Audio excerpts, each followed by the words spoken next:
Hi guys, this is Shorts in Short on R2 TV, and as usual, I am Eloise, your humble host, bringing you loads of interesting stuff, directors, short films, for your enjoyment and entertainment. Anyways, guys, you're going to be seeing more of that when we come back from this break, but just stick around, do not go anywhere, don't touch your remote control.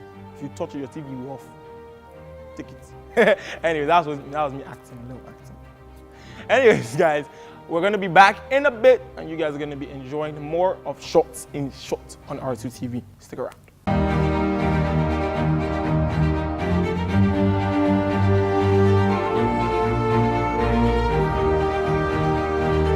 My name is Tulu Ajayi, and you're watching Shorts in Short.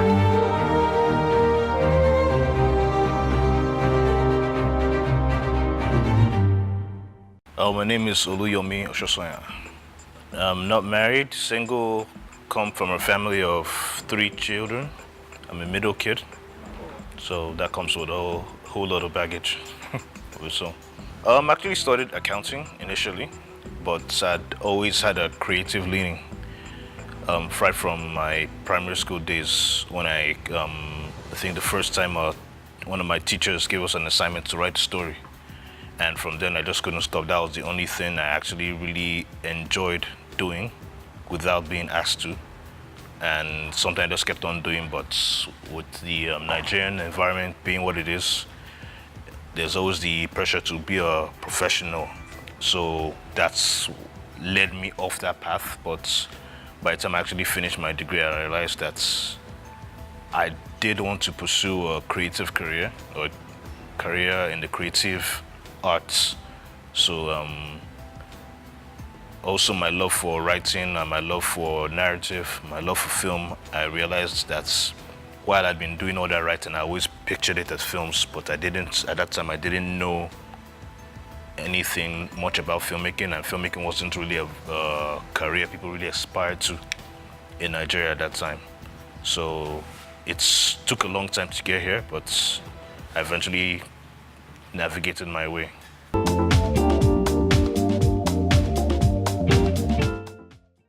Short films for many years have been a means in which to cut your teeth, one, to learn the craft, one, two, it's been a means of exposure for filmmakers all over the world. There's so many great directors around the world now that started by making short films, either from when they were kids or when they went to film school and decided to show something. It's like a short film, basically like a CV.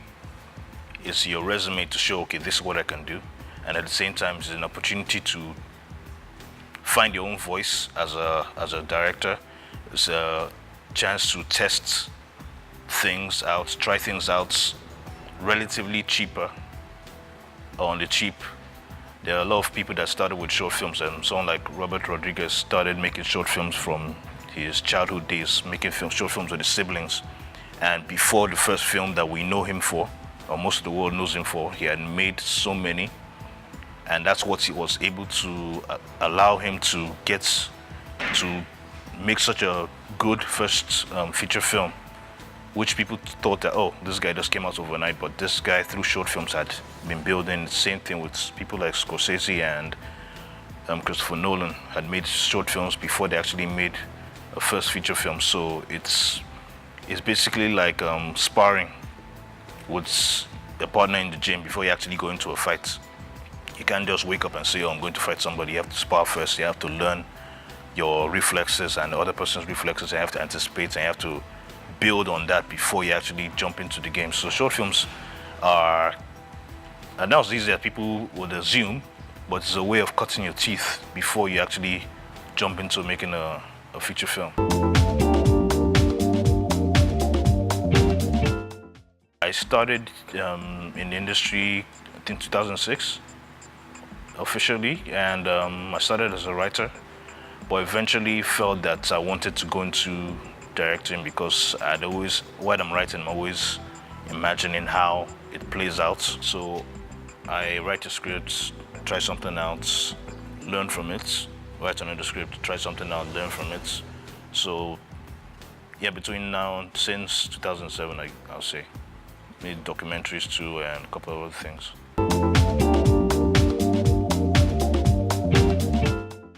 Well, I was thinking of the concept of assumption and the concept of infidelity.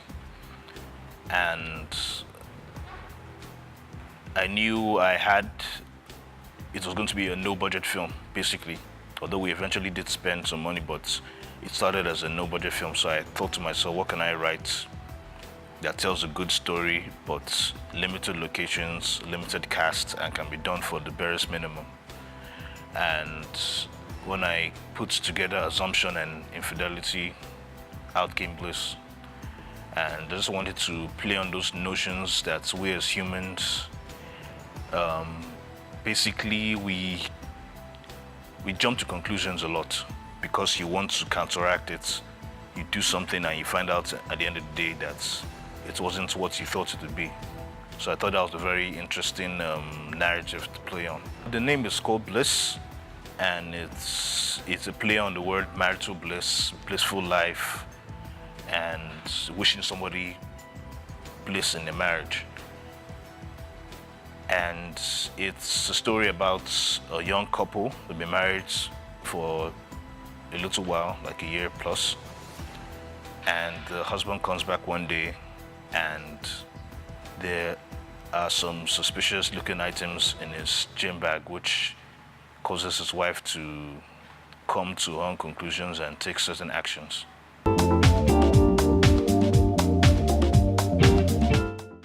It was quite interesting compared to some of the previous times I'd shot some things. It was interesting. We were a three-man crew, myself, the producer, and the DP. So with just the three of us, we were able to tell the story. And working with that limited crew showed me that what was possible. That I don't need all the money in the world, or you don't need all the large crew to pull something off, pull something decent off. We shot from about 5, 6 in the evening till about midnight. So that's a few minutes you see actually took quite a while. And before that, we'd spent between 10 in the morning, from 10 in the morning, rehearsing, blocking, planning, and doing a lot of things to build up to that point. So it essentially took the entire day from about 10 in the morning, 9, 10 in the morning to about midnight. I was living in London at that point, so obviously that was my geographical location at that point. So I wanted to do something within that setting, and at that point I was inspired by the British filmmaker Alfred Hitchcock, and the story happened to be based on an interview I'd heard him. One of his old interviews I listened to. It's really inspired me out of a creative block I was in, and that's what inspired how the film was made and some of the nuances of what we did with the film.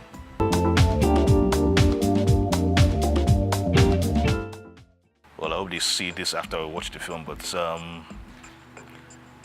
it's about not jumping to conclusions. You don't just assume things and take actions the way you can't come back from the repercussions, or where the repercussions are more than the perceived wrong. What you think someone has wronged you, and you take a certain action and your action is 10 times more than what you thought the person did. And it's even worse when you find out what the person did is not, you were wrong about your assumption. So it's basically for people to think about that. I want the audience to experience it like the characters experienced it, and I hope the film achieves that. I hope they experience a pleasant ride. Hope you are held in suspense and experience it the way the characters experience it. And hope when the comes to an end, you have enjoyed what you watched.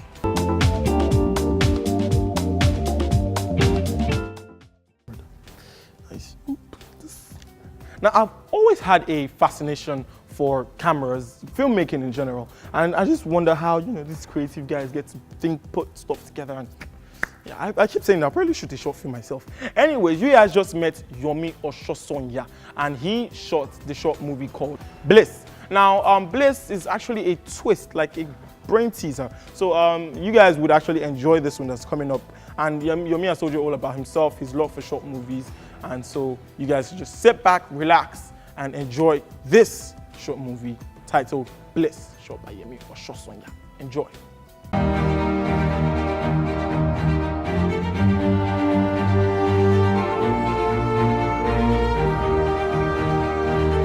My name is Tolu Ajayi, and you're watching Short in Short.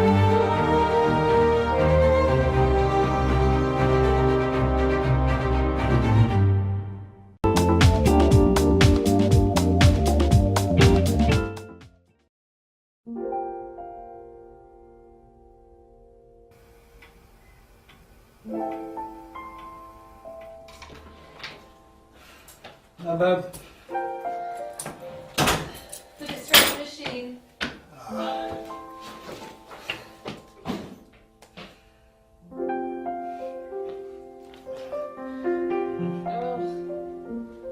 Oh, you stink.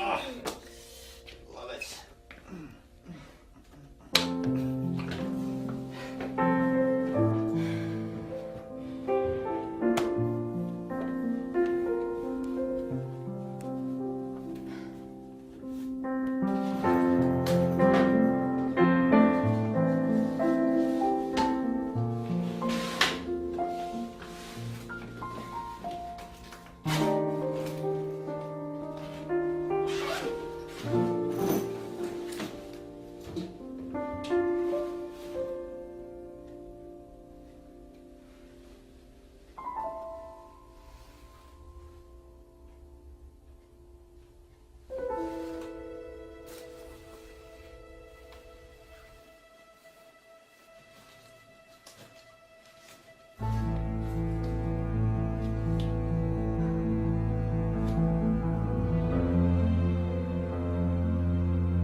Would you rather be a fish?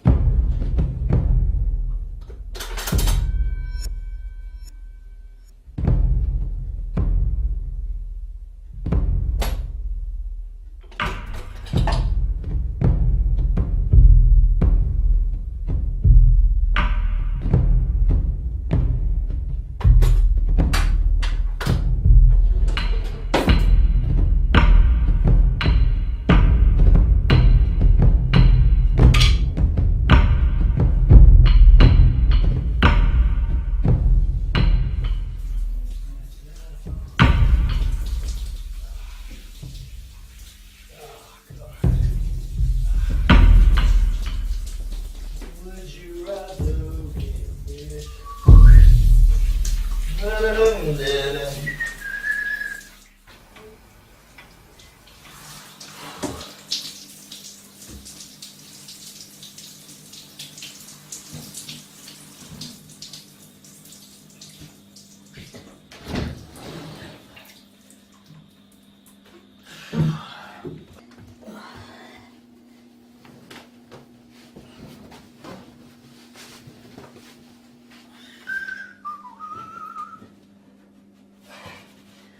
Would you rather be a fish?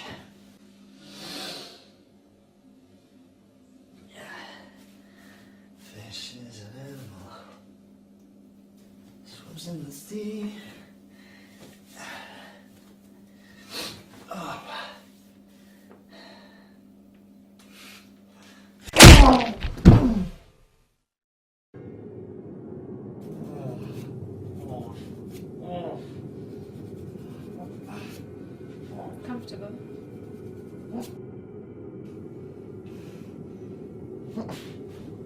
Gosh, Daddy, what are you doing?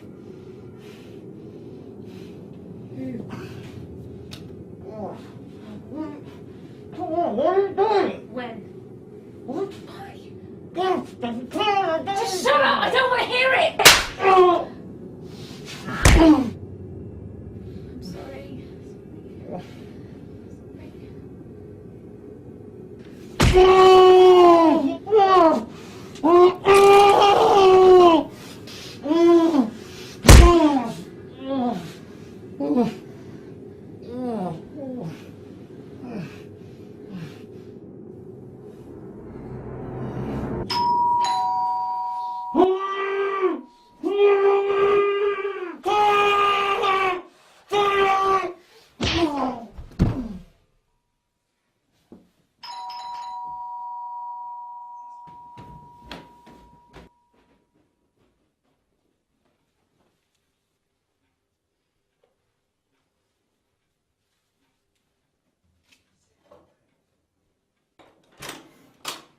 Hi, Brad.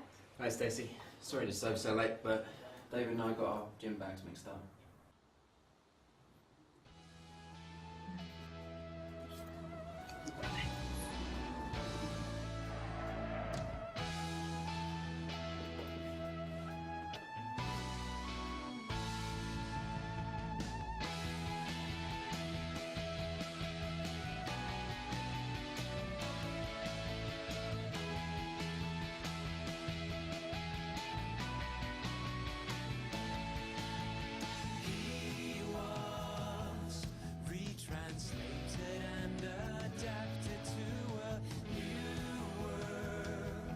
Such a charismatic personality, bright eyes, and a blinding smile.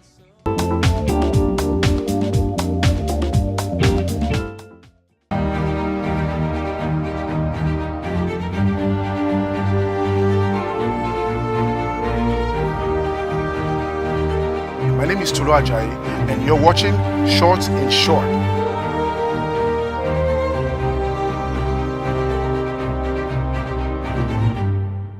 Every industry has its metamorphosis. Every industry has its paces of growth.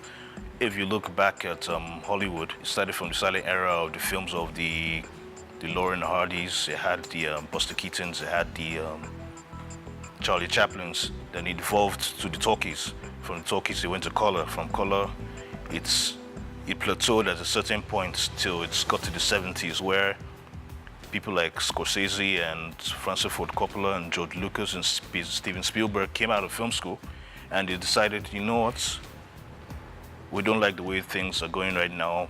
This kind of movies don't sell to this type of generation anymore, so we're going to do something different. And when they did, they inspired a lot of people.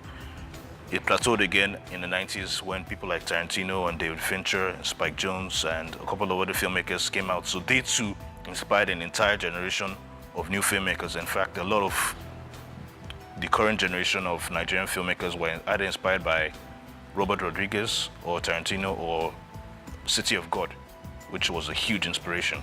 So I believe that every film industry has its evolution, has its processes, and Nollywood is also going through its process. It's had a certain era of films and new voices are coming in, and those voices are just going to be parts of the evolution. There's nobody that's a savior to Nollywood. There's no one person, no one filmmaker, no one director or producer that's a savior. But if each person brings their own part and acts as a catalyst, it can help a growth spurt. Like when Kunle Fonaya came out with Figurine, it showed people that, okay, we can do things like this. And it has led to other people making films at that level. So I just want to play my own parts. And there's no assumption that I'm going to be some messiah of some sort, but I just want to come in, play my part, and hopefully inspire other people the way I was inspired by other people. Well, hopefully before the end of the year, I should have something. If all plans fall into place, I should have something done. Working on developing something right now. So if all goes according to plan, before the end of the year, I should have something else out.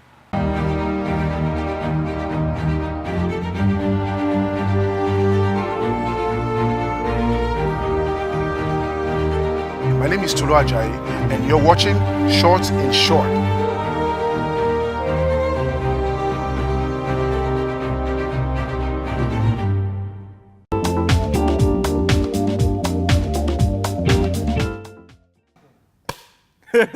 I just took the director's cue on action and did that. It's nice. Anyways, guys, that was Bliss. Yes, like I said before, it's a total brain teaser. Just twist your head and the part where the guy had to the girl was suspecting that the guy was cheating on him, and she went through his stuff and all that, and then she beat him, tied his hand, and then found out that all that belonged to his friend.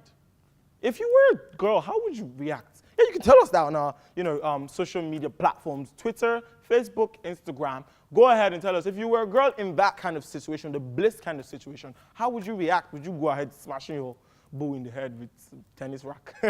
Anyways, guys, this is the end of Shots in Short today, not forever. And as you know, you can always interact with us. Tell us stuff, what you think about the movie, the storyline, what you think about the director himself, how you think we can improve. We're always bothering on improvement because there's always room for improvement. This is the end of today's episode, and I will be leaving you with Bliss. I want you guys to watch it again. So this is Bliss again. This is Eloise signing out today exclusively, telling you I will see you next week. Have a wonderful week ahead. See you guys. This is Bliss. Bye-bye. Have a blissful week. Blissful week.